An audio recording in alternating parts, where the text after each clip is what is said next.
Hello ladies and gentlemen, welcome back to the channel, welcome back to the 04 War at TW 2020 network save between me and my good friend Stuart Irvine. He is Smackdown, I'm Monday Night Raw. We go into this week, it's February, we're building towards No Way Out, we reset the scores, and then I won.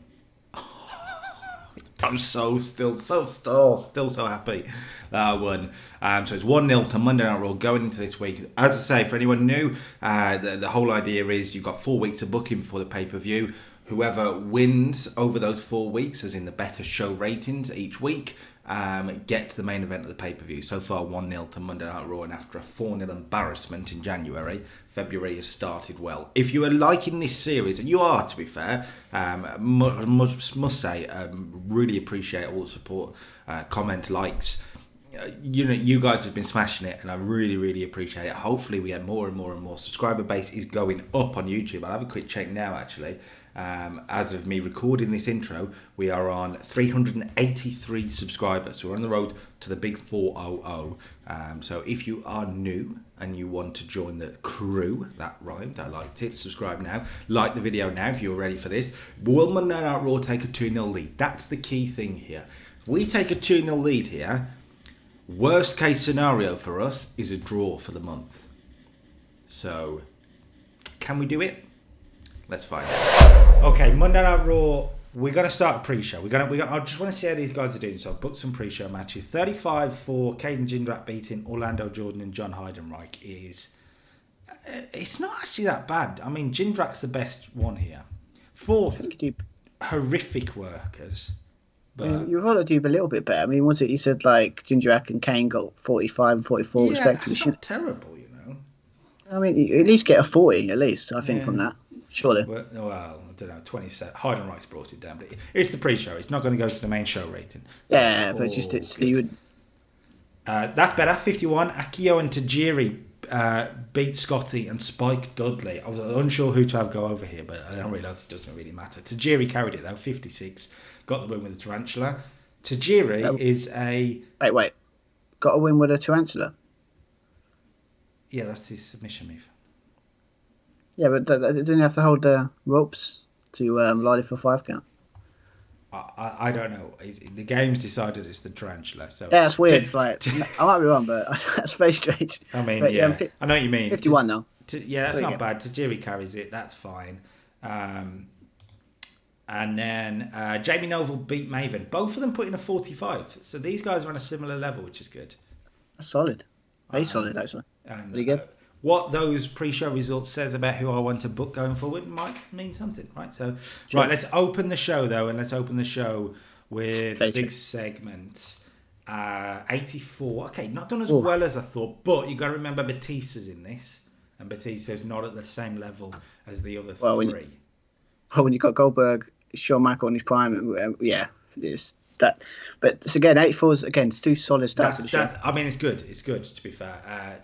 Basically, Shawn Michaels comes out cutting a promo, hyping up the dream match against Goldberg at the pay-per-view. Goldberg comes out to rebuttal, and you expect it to go, these two sort of go back and forth on the mic. But then out come Ric Flair and Batista of Evolution.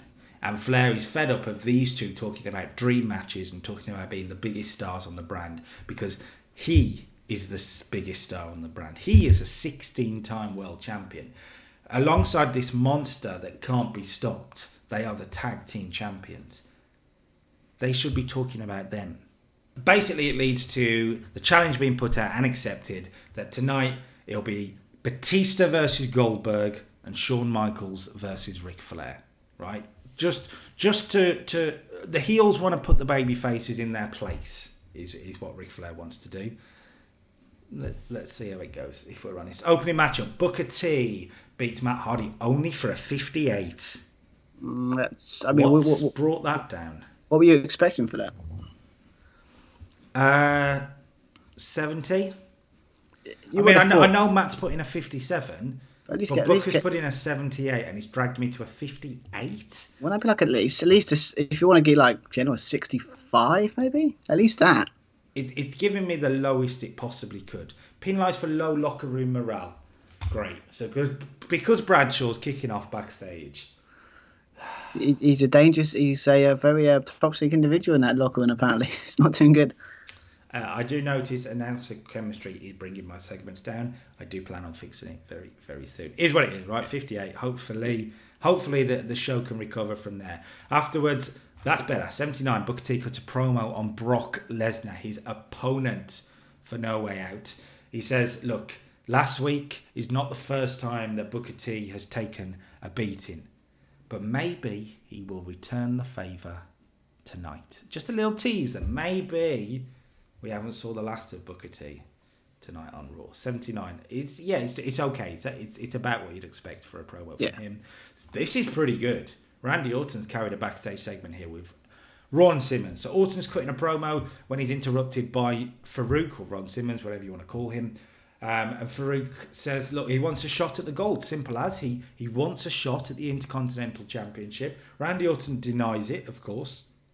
But Ron Simmons is experienced. He knows how to get under people's skin. He knows what he needs to do to talk his way into this. And in the end, it comes out with Randy Orton saying, fine. Next week then I will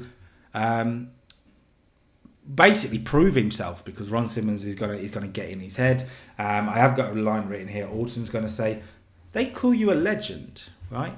And that's it. Just a little bit of a tease. Just a tease. Would it have a little bit of a smirk when he says that? Exactly. 74. Then, pretty good from Randy Orton. Test and A-Train cut a promo on High Risk, who of course Paul London and Brian Kendrick, or Spanky, and they'd say that after what High Risk said last week, they need to stay out of their business, because it's 6-man tag time. It's Rey Mysterio and High Risk against TNA and Tajiri, who I've just realised is working twice tonight. My bad, Tajiri. My bad, but it is what it is. The match itself gets 56. This isn't bad, you know. Ray puts in a okay performance at 69. Doesn't carry it as much as I thought, but for a lower mid-card type stuff, when you've got High Risk in there, that's okay. Okay. Rey Mysterio gets the pin on A-Train. Why does it say illegally using the ropes for leverage? This game makes stuff up sometimes. It really does, doesn't it? He doesn't do that. Rey Mysterio takes advantage of a miscommunication between Stacy Keibler and Test to get the pin on A-Train. I've got written here that Stacy accidentally distracts the referee from a Test tag. So the referee said, no, you didn't tag, I didn't see it. And A-Train ends up getting pinned by Rey Mysterio. So Stacy proving a problem again. So a miscommunication type stuff. Malfunction at the junction. Okay. I love that saying. 43 for the post-match segment, which again isn't bad for these guys. This is more of a building show, but I hope to pack it with big matches. Let's see if the big match is carried at the end, because we need to do this sort of building where Test is very unhappy with Stacey and he's arguing with her, but he looks like he's arguing with her in quite a threatening, aggressive manner, right? Okay. I'm not saying he beats her up. No, I've seen it. Just kind of watching this back, because it's a situation where she's like slowly in the corner of the ring, and it's like and she's having to back off, and he's coming, and it leads to High Risk getting involved and a brawl between the two tag teams as we go to commercial. So High Risk sticking up for Stacy Keibler once again. Okay, 43 is fine. Rey Mysterio's backstage with Gene Okerlund though for only a 55 here. I'm getting screwed a little bit tonight again. It started again. I'm coming up with the excuses, but it is what it is. Ray is asked he was asked last week what he thinks about Chavo and Billy tonight for the number one contendership. And Gene, in his Gene way, comes over and says, look, the fans, they want an answer. Who do you want to face at No Way Out? Who do you want to win tonight? And Ray said, look, I know how good both of them are. I don't really want to pick one. Gene pushes him, and Ray in the end goes, you know what? I beat Chavo at the Royal Rumble. It'd be kind of nice to face Billy. Rey Mysterio chooses Billy Kidman to win tonight. Chavo's not going to like that, I don't think. Chavo is not going to like that. 55, okay. Brock Lesnar cut a backstage promo, kind of on Booker T, but he's also talking about tonight, because tonight he's been booked in a match against a mystery opponent. Who is that opponent going to be? We'll find out. 78 for this. He says he doesn't care about a mystery opponent. He's just gonna beat him up, because that's what Brock Lesnar does. He beats people up. End of story. especially in 2004. Especially in 2004. Okay, what we got next? We've got the dream match. The match that has never happened, I think. It might have happened. I don't know if it happened around this time. But it hasn't happened in the save yet. It's Batista versus Goldberg. Now, it's not main eventing because clearly I'm going to put Shawn Michaels and Ric Flair in the main event. Don't be silly. But Batista versus Goldberg. Let's see what it gets, and then we'll talk about the booking. Oh. Disappointing. Oh, Goldberg. I got to be honest, how long was the match? 7. Oh, it's still pretty length. Is that an 81 he got? Once you know it. Yeah, Goldberg got an 81, Batista 70, but the match suffered because of the lack of selling on display. And because of that, and the lack of psychology between the two, they struggled. It was only given a storytelling thing. I wasn't asking them to do a lot, if I'm honest. But the issue comes here from the finish that I chose. You'll see here, I've put Batista over Goldberg here. I mean, to be fair, even if I'll be honest, if you put Goldberg over Batista, would that still get like 70, low 70 maybe, or a bit higher? I thought it'd get a little bit higher, but this comes from the fact that when I put Batista over Goldberg, Goldberg was very, very upset. So Goldberg has reined it in here. It's just, I'm not going to say it, but it's not unprecedented that Goldberg. It's not. I am not surprised. Look, it may take a hit tonight, and it may take a hit on the show rating. But the main thing I want to see from this is Batista get a huge boost. Batista's beating Goldberg here. That's the main thing from this, right? I mean, to be fair, that would be huge in 2004, especially. So, I mean, let's take a hit now to hopefully do better later on. Goldberg, you are a scumbag, but it is what it is, right? Okay. Well, that's the title of the video then. 78 for this. We go to commercial. We come back to find Batista and Ric Flair celebrating. And obviously they're very, very happy about the big win from Batista. And Batista reveals that Flair just said off camera, before the camera started rolling, that he's so confident of making it 2 from 2 and beating Shawn Michaels tonight that he'd be willing to put a tag team title opportunity on the line. Now, of course, this is Flair saying this in his egomaniacal self to Batista in character, and then when it's said on camera by Batista, Flair's like, "Well, I didn't say that. No. Obviously denies it. But Batista said it, and Batista said, "No, you did. You definitely did." So Shawn, the challenge is out there because Batista will take on any challenge. He's happy.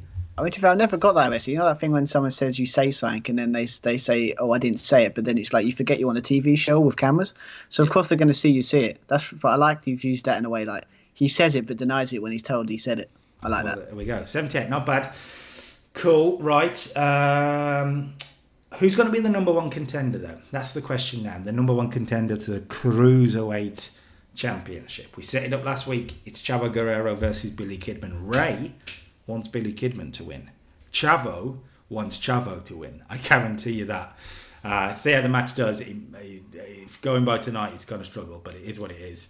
55, there we go. Struggled. Again, I thought they might push each other to a 60-ish, 62, 63. I mean, to be fair, that's a bit harsh. Well, that's 60, it's above 65, so... It is giving me the lowest it can. I would say that might be to do with morale backstage, potentially, which is something we've got to look at off screen. But it is what it is. But you'll see here, Billy Kidman beats Chavo Guerrero to become number one contender. Not sure a lot of you had that in your predictions. I know Stuart didn't. I thought you were gonna, but okay, I like it. It's different. It means it teases the big match that will happen at some point, I assume.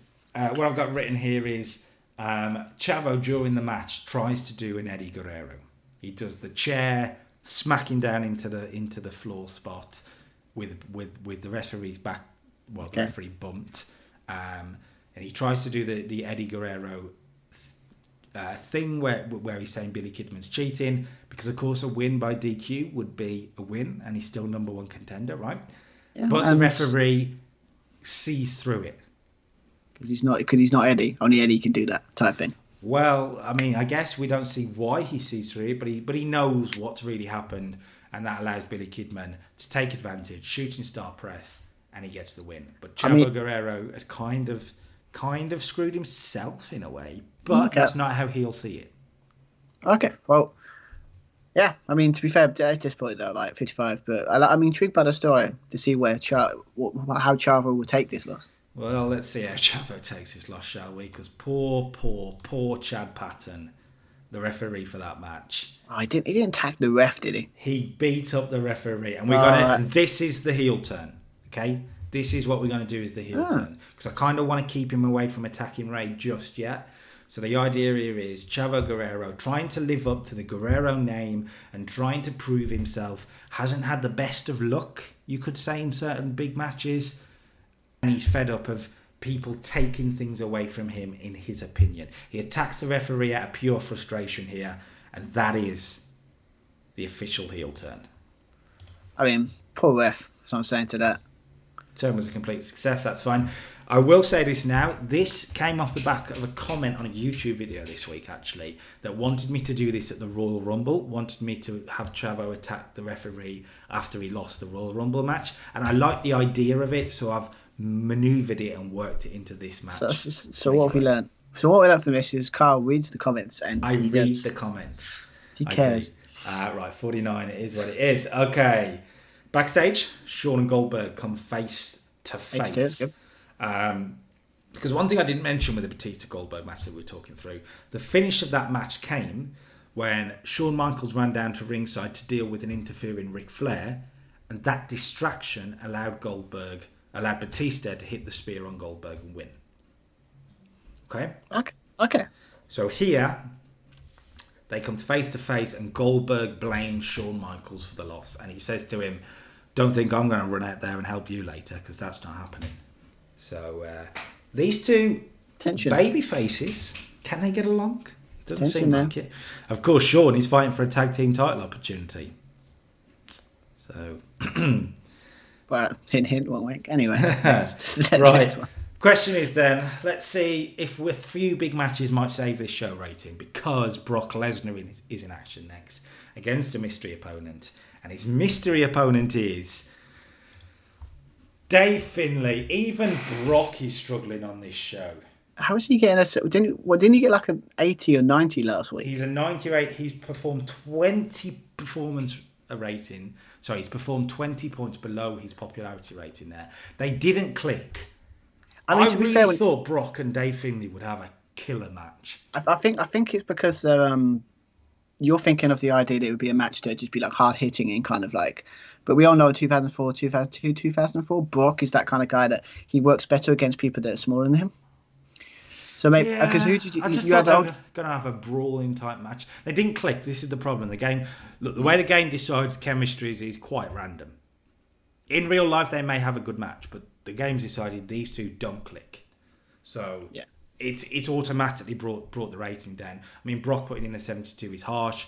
It is what it is. We will change Finley's gimmick now because he's from a staff member to a badass, which is what he's going to debut as. So that is what it is. We've got Finley on the roster. We're going to use him, but look, it's not terrible, but I thought this would get at early 80s. I guess I mean, Dave Finley's a 60 popularity. Brock Lesnar's a 93. Both men have severely underperformed there. I mean, to be fair, sometimes it doesn't work. I mean, I guess because of last week, you thought like maybe this is a continuation, like I think a trend of Brock put him against pretty much anyone, we get you a good score. But hey, I mean, it is. I mean, I'll be honest. I feel like this show is cursed. It's been cursed.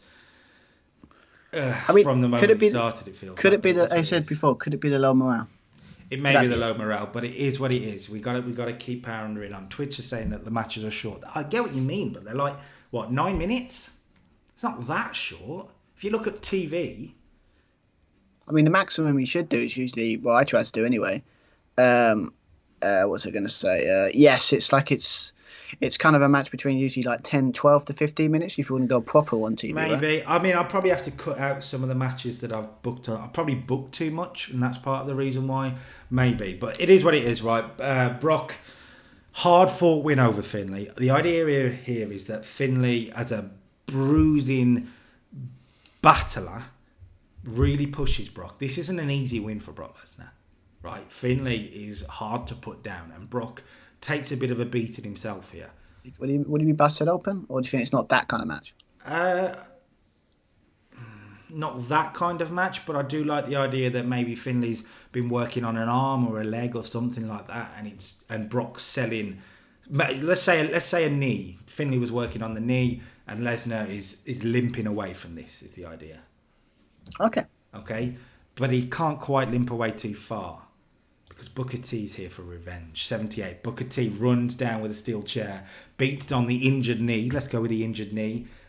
Just enough before Brock Lesnar can crawl out of the ring and escape up the ramp, because obviously once he's left the ring there's an imaginary force field as there is in professional wrestling. Booker T cannot go after him, but yeah, Brock Lesnar does eventually escape, but Booker T gets a bit of revenge tonight. I can't have Brock beat everyone up all the time. Booker T needs to hold his own sometimes a little bit, so that's what we've gone with there. Okay, so we've gone from a brawling match that didn't quite work. Let's go to a no disqualification match. I haven't mentioned it once tonight because I didn't want to build it too much more. I wanted to build other stuff, but it is Shane versus the Big Show. I remember you. I remember this. This should. I mean, I've got a feeling it should get good rain. It depends on the day. I honestly can't call it.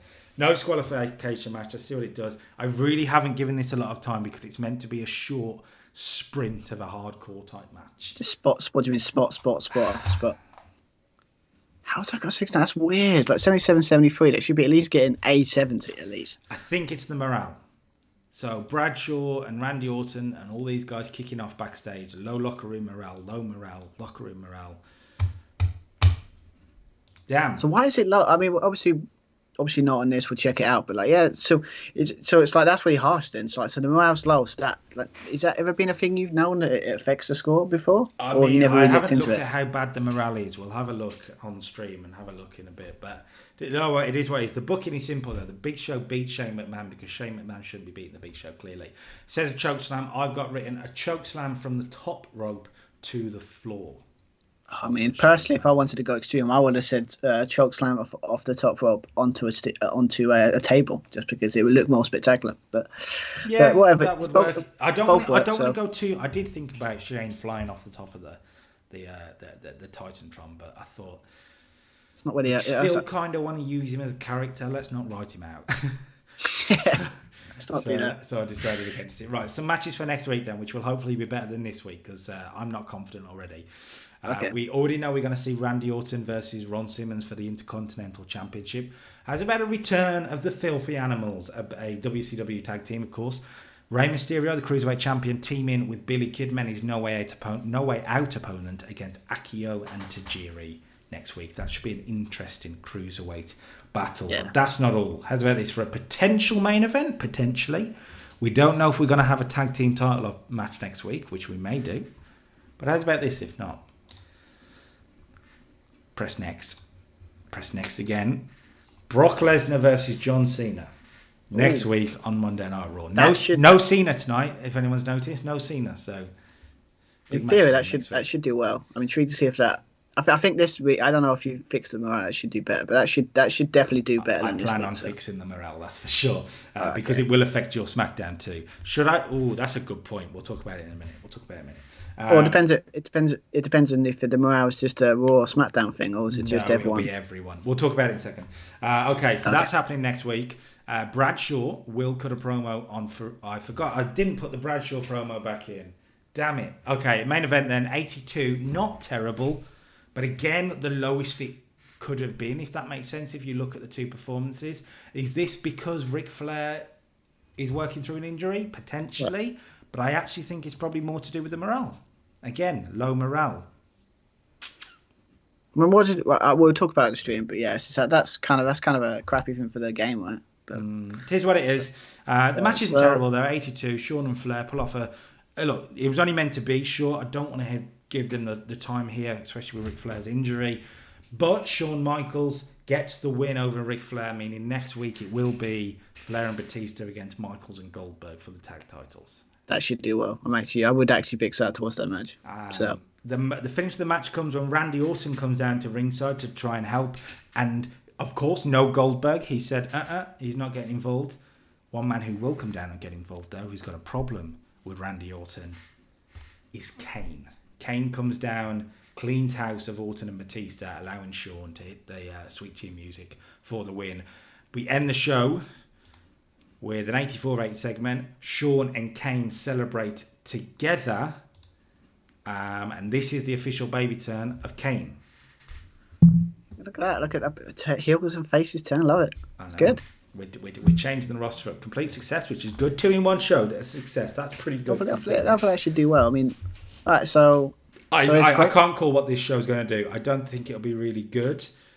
I think this is a week that SmackDown should win it, but then we are going to have a chat about morale, because whether it's fair to change the morale in between shows like this. I would say, well, we'll get into that, but like, I would say no. But yeah. I mean, it should be. I don't know, 80, maybe a bit lower. No, I think we're looking at a 70 at best.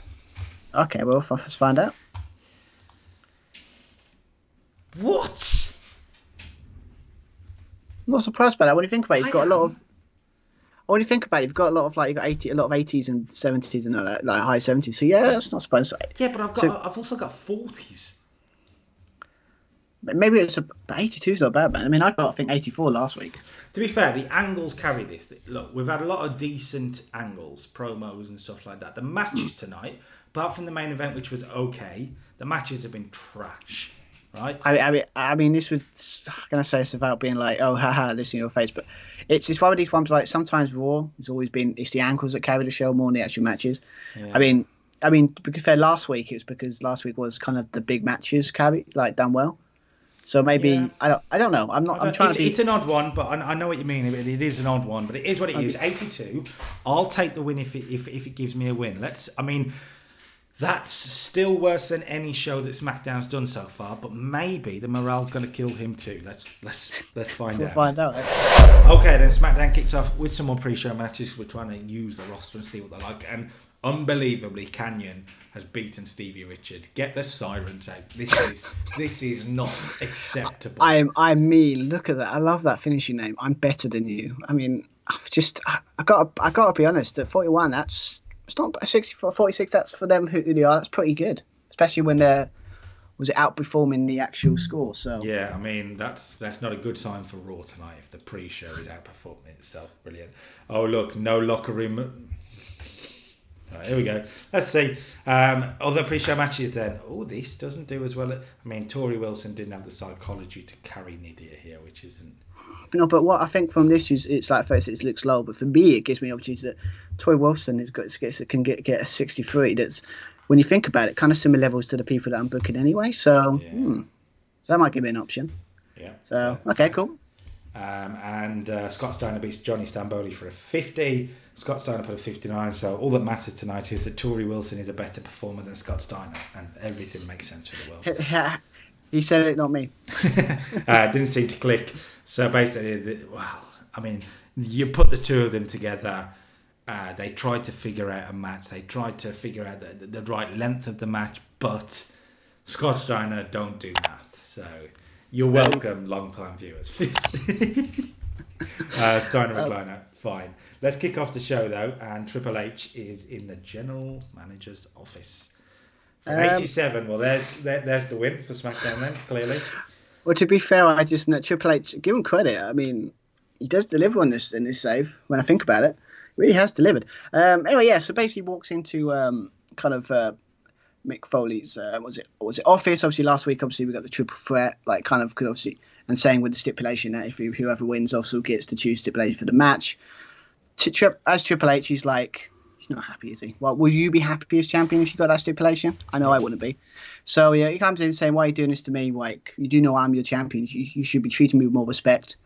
And Mick Foley's kind of going, "You know what? No, in SmackDown, we put you against the best opponents, and you're going to be a fighting champion. I'm going to continuously do that while you're champion." So Triple H's not happy. So by that vein, tonight, you're going to face one of our best in a one-on-one matchup. And that, of course, is going to be RVD. Mick Foley smiles, says, "Get out of my office." And then Triple H just isn't happy because he's got to face RVD tonight in a one-on-one match. Please tell me Mick does the whole Rob Van Dam thing, like an overjoyed fan, because I just... What do you feel? I wish... I'm tempted to do the Mick Foley, basically like his office, but basically it's like a really... simple desk with like simpleness, like he did with the 2000 commissioner, where it's just it's just a terrible play. Like it's not great. Just a terrible place. Yeah, that's about right. Right, opening contest then is a heck of a match to open up. 74 as well. He's done pretty well considering Lance Storm's in there. I mean, Stone Cold wouldn't have liked it, but at 74, Christian retains the United States Championship because this was like an open challenge, right? Yes, basically, it's because obviously Mick last week again not happy with Christian's work. He's really he's really trying to he's not being asked his heels, but he's got to lay down the law. But yeah, he's just trying to make him like going against the best opponents, and obviously Lance Storm over the last couple of weeks has impressed.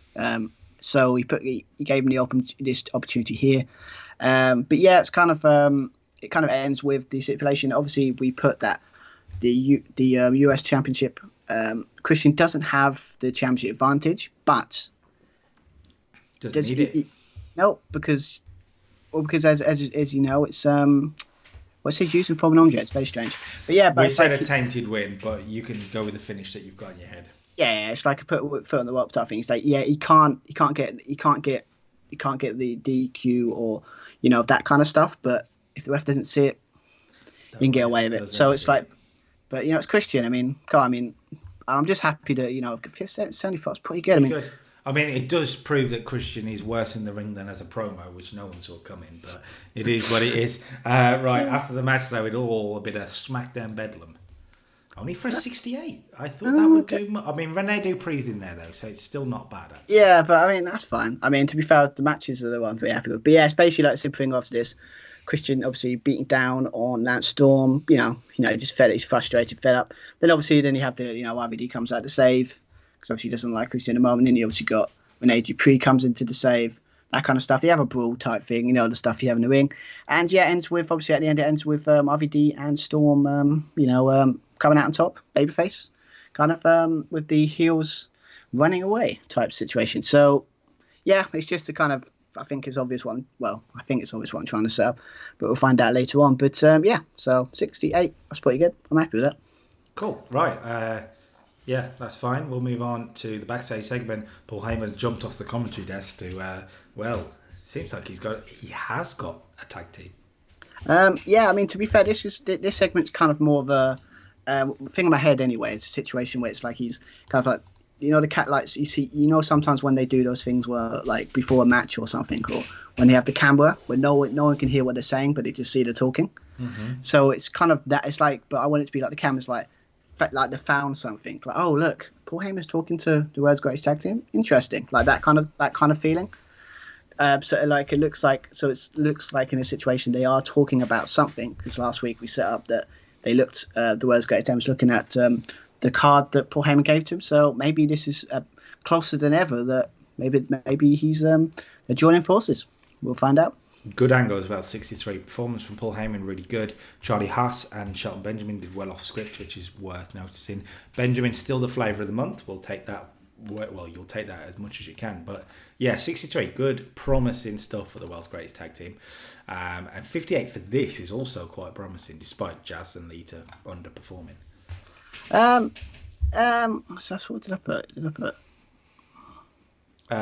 You've got written here, Lita and Trish are talking about what their plan is tonight, and they offer a challenge for a 6-man women's tag, and Aspire, the heel stable, accept. Yeah, but I'm confused because it's like it was supposed to be a segment that set up the match. Is actually not a match? All right. This is a segment for 50. My bad. I'm getting confused. Like I'm so good. I'm so brilliant apparently that I don't remember my own book. It's so amazing. Anyway, but yeah, this is kind of a situation that just sets up where, Lita they're basically Lita and Trish are just fed up with this group. Like they just keep getting in their business, all that kind of stuff. So obviously it's now 3-on-2 a disadvantage to them. So they kind of said, okay, tonight they're still facing a 6-woman tag. Was it a 6-woman tag? And kind of say, well, we're finding a partner. We've got a partner, so don't worry about that. So and they accept because obviously they're thinking, they can't find anyone, that kind of thing. So it's simple as that really, because obviously they're the kind of big group at the moment, Molly Holly's little group, I guess. So the faces are on the back foot. So who's their partner going to pick? Obviously we know who it is. Well, We know. YouTube don't yet, so I guess We'll find out in a little bit. Triple H cuts a promo on RVD before their match for only a 72. Okay. I mean, I expected better from Triple H there. yeah. I mean, he is no Christian, but... Well, Christian's just amazing, isn't he, apparently, on this game. But, yeah, it's kind of a situation where Triple H is getting into the battle. Obviously, he's facing RVD. He's kind of like, why am I wasting this time with, I'm the champ? Like, why am I going against RVD tonight? It's like, it's ridiculous. So he's kind of saying, I'm going to make light work of him tonight, as well as whoever wins this triple threat tonight, I'm going to make light work of them. And I'll still be your world champion at the end of No Way Out. So it's basically just to see, Triple H is just really annoyed. Why is Mick putting him in the situation? Keeps doing it. How dare he? Triple H versus RVD then.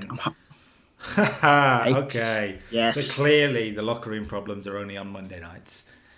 Okay, I'm intrigued by that because I think I just point out we didn't change anything, right? We didn't. No, we haven't changed anything.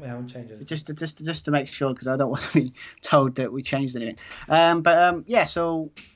Yeah, I think this match kind of speaks for itself, really, wouldn't it? It's like a situation. It would be an amazing match. RVD would look great in it. It'd be a close. You would have a thing where he hits the frog splash and just. Was it? I think I like the tainted win with the idea that he's just hit the frog splash. It looks like he's going to win, and then Christian comes in, kind of attacks RVD or kind of distracts the ref enough, and then all of a sudden Triple H hits a pedigree for the win. But I was hoping that would do well. I was hoping that would do well. And it has. Very, very good match. I mean, I can't complain. It's two guys that I thought would work well together. They have worked well together. I like the finish. Protects RVD. Puts the world champ over. Good booking, to be honest with you. Good booking. The post-match angle hasn't done quite as well, though. Rene Dupree is bringing them down a little bit. Yeah, but I guess it's what I still want to use Rene Dupree quite well, so because I think he's got potential. So it might be it's like the short term, bring stuff down short term, but hopefully in long time this will pay off. Fingers crossed. But it's pretty much the same thing as we've done with after the Christian match, kind of like the fate was it the heels want to get revenge for what the faces did earlier on in the after the Christian match. So kind of a brawl like that kind of ends with a brawl like the same as the other one, and it ends with the heels on top. So it's nothing really crazy in that sense, but it's setting up something that I think we already know. But yeah, do we? We know. Okay, Billy and Chuck are talking about potentially becoming the WWE Tag Team Champions. 54. That's not bad. That's good. I mean, Billy's a good promo though, right? So yeah. So I mean, it actually is really good actually. This is kind of obviously we're setting up the tag team match later on. Basically.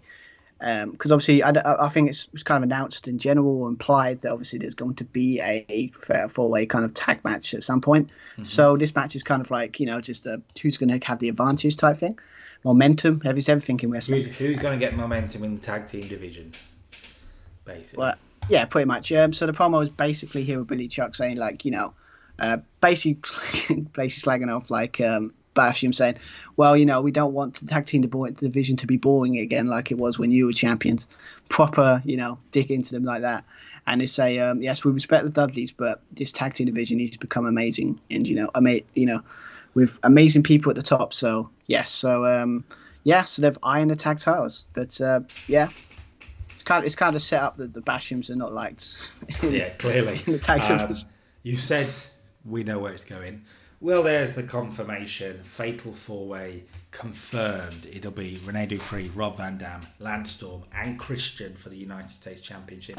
I'm guessing it No Way Out? Yes. This is definitely a No Way Out kind of match.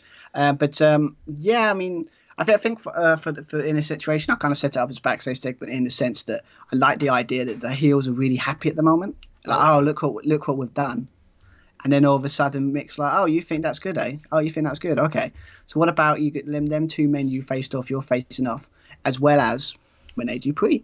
And then you've got Rene Dupree, like, looking all cocky, but then all of a sudden looking at Christian and the title going, yeah, okay, I'm liking this. Yeah. And Christian's like, oh, God. It's the worst case scenario for Christian.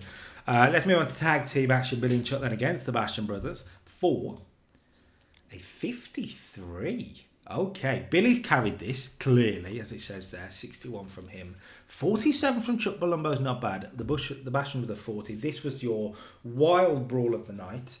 And I think it looks like it's kind of paid off in some ways. It's not worked as much as it did before, but it's not terrible. You're boosted by the fact that both tag teams are really good good chemistry together as tag teams. That gives hope for the possible Fatal 4 we might get. Because if them two are working good together, and the other teams work together, put them all in the ring. In theory, should make you might get somewhere. Billy and Chuck win. Billy Gunn pinning at Doug Basham. It says the code red. You've got written here the famouser.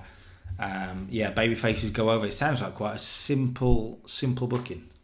Yeah, I mean, with the tag division, it's. I mean, the women's division? I've kind of been a bit more creative with the booking. The main event scene's the main event. US title scene's kind of self-explanatory. So the tag division, I just want to keep it nice and simple, just people want what they've got. We've got a hungry tag division that wants to win, wants to become champs. So keep it simple. And 53 when it comes to the score is pretty good as well. So I'm happy. Okay, right. So let's go from that to a backstage segment between Mark Henry and an interrupting Val Venus for a 52. Okay, not bad. I mean, to be fair, as you know from with the pre-shows done in Royal Rumble, I was pretty impressed with Val Venus how he done very well in ratings. So this is kind of obviously, I think last week we pointed out that Mark Henry's basically really not happy that he wasn't in the Royal Rumble and he's been overlooked. So he's basically attacking everyone. I think he attacked the interviewer, if I remember. And so obviously they were talking about him last week, going like, what was the attack all about? And he's saying, as I said, he's tired of being overlooked. Everyone needs to stay out of my way. And anyone that gets in my way will get hurt. Basically, we all know what that means. But then Val Venus kind of having a bit of cover saying, like, comes in and said, what you did last week was terrible. And you think you can just walk around here throwing your weight around? Not with me. So I next week, meet me in the ring and I'm going to make you pay for what you did. So it kind of sets up for match next week. Lovely. So 52, that's really good. Yeah, definitely. Eddie Guerrero promo for 72, not bad. Yeah, I mean, to be fair, this is a promo to kind of explain the the very fair assessment of why the hell is Eddie in this. Because if everyone knows with wrestling, if you've got a problem that someone calls you out on, don't ignore it, put it in the story. Okay. So that's what I'm doing here, in a sense. Like, literally the interviewer comes up to him saying, so you've won the Royal Rumble, right? Why are you in this match? Why do you think Mick put you in this match? Why do you think you deserve to be in this match? You don't need to be in this match type situation. And you got Eddie saying, basically, what I put here, I don't know if this will work in a sense, but it's kind of saying, well, think about it. I've got a situation here. Could I walk into WrestleMania as champion, or could I win it at WrestleMania? Either way, it's a win-win for Eddie Guerrero. So it's like it's a good thing to put him in the situation. So for him, it's like got two shots at the gold possibly.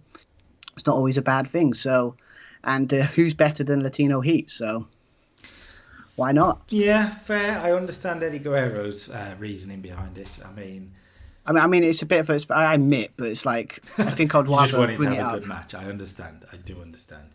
Yeah, but I like the way bring it. Always think it's better to bring it up than ignore it. So yeah, and I think 6-woman tag team match. Then who is the mystery partner? Well, Jacqueline. Yeah, again, maybe I have done a Tony Khan here, but but in the situation of obviously there is another person I want to use at some point, but that's for later on. But again, Jacqueline, I saw obviously I think we done a pre-show on her. I think I imagine she done well there, so I thought Jacqueline's it's pretty good, and it was basically just set up because obviously it does feel like an old versus new type thing situation in this match, but the kind of match ends with the idea that obviously the numbers game is too much, where like they take out Jacqueline, and then it ends up with basically like Molly Holly, Gail Kim and Jazz like hitting all their finishes. I was tempted to put a triple powerbomb, but I think that'd be too on the nose for being like the Shield. So these are the Shield, I see. Well, not like that, but just when I think of a triple team, it's like the only thing I think of is the Shield. But the Shield are the best stable of all time. I absolutely agree. I mean, but 58, I'm happy with that. I mean, who's the highest performer is Trish, but that's not a surprise. 204, high at Trish. I mean, mental. But Trish putting a 71, later 62, but not just that. Like Jacqueline at 52 is really good for her. this is to be fair, this kind of helps with the kind of I would say undercard of the women's division. Like I can have matches where like they face Jack Lynch, she can still put on good matches. Yeah. So I think I think I've got I keep saying it. I don't know if people agree. I've got a solid women's division here, like a pretty decent one. It's so building. It is definitely building. Right, more promo. 2 promos now to hype up the main event. Kurt Angle first for a 71. Well, I mean, He pulled out his catchphrase again, by the way. What is his catchphrase? I need to know what this is. Whatever you want it to be. I mean, I don't. Well, to be fair, there's only one catchphrase. Okay, it's true. It's damn true. Yeah. But anyway, yeah, it's kind of Kurt got like kind of like, you know, tonight I'm just going to show how good I am. Everyone knows how good I am. I'm Kurt Angle. You know, it doesn't. And he kind of thinks as well, why am I in this match? I mean, come on, I'm Kurt Angle. I should just be automatically be put in against Triple H. Come on, I'm amazing. Types of the good thing about Kurt, he can be cocky, but he can still be a face. But he said, if you want to put me in this match, okay, I'll show you why I'm the best and why I'm going to become world champion yet again. And kind of as simple as that, really. Okay, Chris Jericho's next. Only 69 for Jericho here. That's disappointing a little bit, but it's fine. But yeah, I guess Chris is kind of on the same, a kind of same thing with saying like, you know, I was pissed why I'm in this match again. I mean, again, it should. But with Kurt, it's more of a he has proved it. With Chris Jericho, it's more like you should hand it to me. You got to respect me. Do you know who I am? Type stuff. I like the idea of using the word ass clown because he probably used it around about this time, saying he's gonna beat these ass clowns and be I'm going to again same promo be the world champion as well. I feel like you're building to this. People not getting on with Mick Foley as the general manager storyline. I don't know if that's where you're going. Obviously, don't reveal it. I mean, a lot of people have got issues with Mick Foley here. Maybe not. We'll find out, I guess. But just again, I do think GMs have a place in storylines when they're done well. So, but yeah, maybe not. Main event then. Who is going to No Way Out? Will it be Kurt Angle, Eddie Guerrero, or Chris Jericho? And will it be a good match? Okay, not as good as I thought it would be. That's been really brought down. But Kurt Angle has booked his spot. We're doing Angle Triple H 2 at No Way Out. Yes, and I don't know if I think I'll announce it later. Again, there will be a stipulation to this, but I think I might announce it another time. But yeah, basically, it's where I put this is WWE do a very good job of doing triple threats. I don't know what they have as they have a format that just works. I don't know why. When they've got the right wrestlers, but this would be a great match. Yeah, you were penalised for bad announcing apparently, but also low morale for Kurt and Eddie. So the morale starting to hit a little bit there, to be fair. But maybe it's because of how hot they are when it comes to their ratings. Maybe it doesn't affect them too much. I don't know, but I don't know. This is probably on the same level as Shawn and Rick, where they haven't quite performed because of morale issues. Yeah, but. We saw that later, but like I think for 91, 86, 89, like should be getting like high 80s at least, right? Or at least it's harsh, but it's been dragged down for those specific reasons. Well, at least we know where we can try and fix it. But a good match nonetheless, like you'd expect with these guys. Kurt winning is pretty big, getting the ankle lock on Jericho. Post match, well, you know, Smackdown loves themselves a brawl. I do. So, but I can expect it from that. Okay, but I do love a brawl. I do think that it may be over top, but a lot of companies do it. But after this, it's just obviously Triple H tax basically Triple H come in and you got Chris and Triple H attacking Angle, and then Eddie comes in to help. And then we have like a brawl, as you expect, brawl. But then what I like about this is you got Eddie and Chris Jericho kind of fight. They go on the outside, then you go into the crowd. So they're out of the picture. So Kurt's like looking around what's going on. And then obviously out of nowhere, Triple H found time to get his signature sledgehammer and then hits Kurt Angle in the ribs. Proper intense, you know. And obviously Kurt Angle selling the hell out of it. And and you got Triple H down tall yet again, obviously, but using the sledgehammer. So we'll see. I mean, obviously, we still got to find a stipulation. So, but find out next week, I suppose. Triple H's era of doom continued. Not joking. 79. Let's see what the show did. So Raw got an 82. Look, I'm saying this now. I expect SmackDown to win, but with this game, you can never really. I mean, I'd be surprised. I mean, We'll find out. I hope it not, because I think it is a good show. I think it is, isn't it? Will Raw take eternal lead, or will SmackDown pull it back for 1-1? Oh my god! Just though. Is that just? Is that 82 you got? Oh god! So Raw got an 82, SmackDown gets an 83. That is close, but it's like the morale thing. We need to definitely sort out, because I think our shows are getting shortchanged a little bit. Both our shows, right? But in a way, I don't think yours was as bad as mine. Weirdly, I think you guys, you suffered with the fact that some of your angles just haven't, like I don't know why tonight, but some of it just hasn't hit well. Some of it's great, 87 there, 87 there. Triple H was great tonight, but like people like Christian didn't do that great tonight. Weirdly, But then, to be fair, I wasn't expecting with that kind of stuff. I mean, I think the stuff like the main event's the one I'm more disappointed with, because I put that thinking, okay, that'd be like it was last time. yeah, really the main high event level. kind of screwed your show. You still won though. It's the main thing, right? 1-1. Yeah, but then I don't want to, keep them stay on my lows, right? But yeah, so it's 1-1. So this might, as you said, it's going to be an interesting month. This one, isn't it? Well, we'll go next week. Week 3 is a big one, and it will go to the final week. Let's go again. Oh, that one's sore. That one is sore. Look, we had an off week because of the locker room morale issues, which we are going to fix off camera. I thought we'd have a good week with Batista and Goldberg, Sean and Rick. I will say Batista's received a massive boost from beating Goldberg. We have noticed off camera. Massive boost. Very interesting. But yeah, to win by 1 point was sore. So sore my computer's loud. It hates it. But fair play to him. And now it's 1-1. Now it's interesting. Because this next episode is so important for this month's competition. Because whoever wins is guaranteed not to lose, if that makes sense. Worst case scenario is that it will be a draw, 2-2.